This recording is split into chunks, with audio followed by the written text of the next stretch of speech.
Everyone says they're waiting for the right time. But here's the uncomfortable truth. The right time never feels right. It feels messy, confusing, uncertain. And that's exactly why most people miss it. Because real wealth building windows don't come with headlines saying this is your moment. They show up disguised as doubt, as volatility, as noise that makes you hesitate just long enough to stay on the sidelines. Look around right now. The world isn't stable, it's shifting. Entire industries are being rewritten. Technology is replacing some jobs while creating entirely new ones. The way people earn, invest, and build wealth is evolving faster than ever before. And when things change this quickly, something important happens. Mispricing. Talent gets undervalued. Opportunities get overlooked. Assets don't reflect their future potential. That gap between what something is today and what it could become is where wealth is built. But most people won't step into that gap. Why? Because they're waiting for clarity, for confirmation, for someone else to prove it works first. They want guarantees in a world that rewards calculated risk. And by the time the path becomes obvious, when everyone is talking about it, when success stories are everywhere, when it finally feels safe, the biggest gains are already gone. This is the pattern that repeats every decade. A small group of people quietly position themselves early. They experiment. They learn. They take imperfect action while everyone else is still analyzing. Then years later, the rest of the world looks at them and says, wow, they got lucky. But it wasn't luck. It was timing mixed with courage. And here's the part most people underestimate. You don't need to predict exactly what will win. You just need to recognize that you're in a window where change is accelerating and position yourself accordingly. Because this isn't the payoff phase. This is the accumulation phase. The decisions you make now, what you learn, where you focus, how you invest your time and money will quietly compound in the background. No applause, no instant validation. Just progress that doesn't look impressive until one day it is. And by then, the window will have closed for everyone who waited.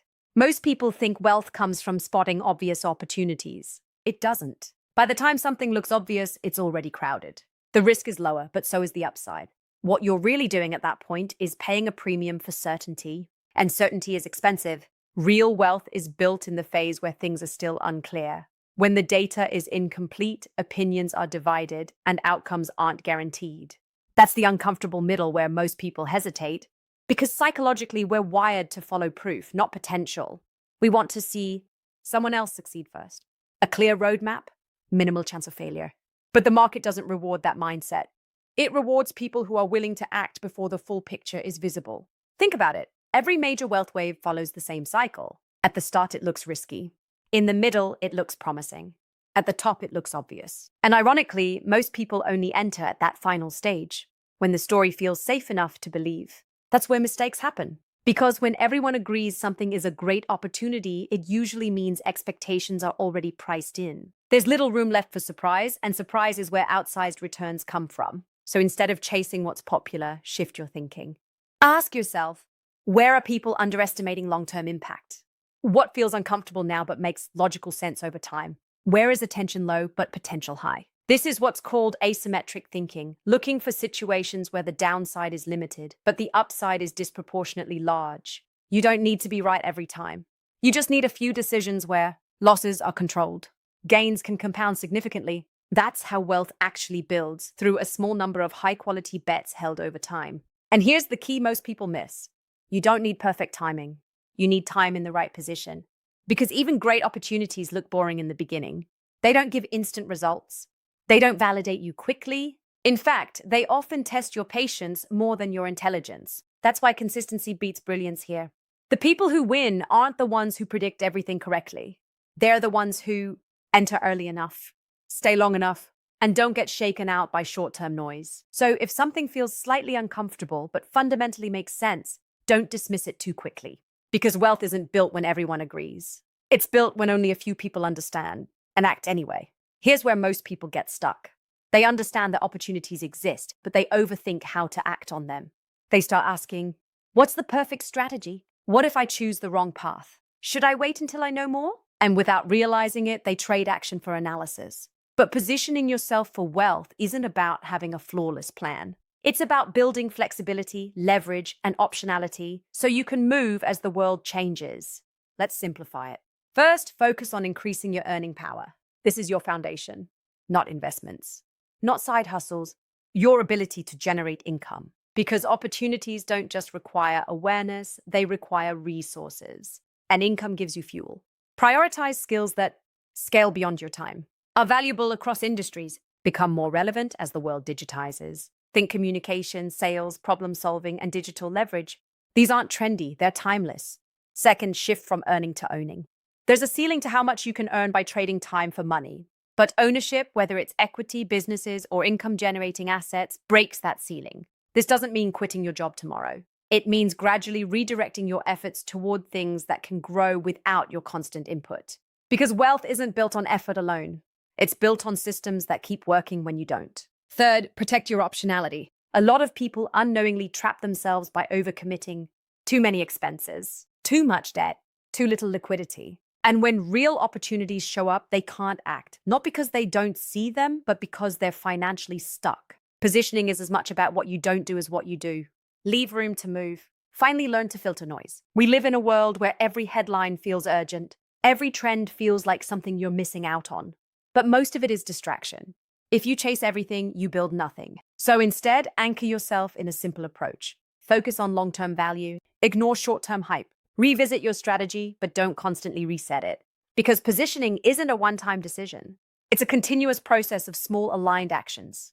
Nothing flashy, nothing dramatic, just consistent moves that quietly stack in your favor. And over time, that's what creates an unfair advantage. Not because you did something extraordinary, but because you stayed focused while everyone else kept switching directions. Here's the part no one really talks about.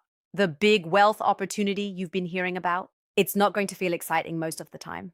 There's no constant adrenaline, no daily breakthroughs, no moment where everything suddenly clicks and life becomes easy.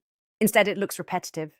It looks like doing the same things over and over again, learning, working, investing, improving without immediate results. And that's exactly where most people fall off. Because we've been conditioned to expect fast feedback, quick wins, visible progress. But real wealth doesn't operate on that timeline. It operates quietly in the background, compounding when no one is watching. You might go months or even years feeling like you're not getting ahead, like your effort isn't matching your results. That's the test. Not of your talent, but of your consistency. Because the gap between effort and reward is where doubt creeps in. Is this even working? Should I try something else? Am I wasting my time? And most people answer those questions by quitting too early. They switch strategies. They chase something new. They reset their progress again and again, never staying long enough to benefit from compounding. But the few who win, they understand something different. They know that progress is often invisible until it isn't. That skills stack slowly, then suddenly feel effortless. That investments grow quietly, then accelerate. That opportunities appear after you've built the capacity to handle them. So they keep going, not blindly, but with a long-term perspective that filters out short-term frustration. And here's the opportunity hidden inside this reality. Because it's boring, because it's slow, because it doesn't give instant validation. Most people won't stick with it. Which means the barrier to success isn't intelligence or connections or even luck. It's endurance. If you can stay consistent while others lose interest, if you can stay patient while others panic, if you can stay focused while others chase distractions, you naturally separate yourself. Not overnight, but inevitably. And that's the shift you need to make. Stop looking for the moment where everything becomes easy. Start building the discipline to keep going when it's not. Because the next decade won't be defined by who started first, but by who refused to stop. And if you can do that, you won't just catch the opportunity. You'll become the kind of person it rewards.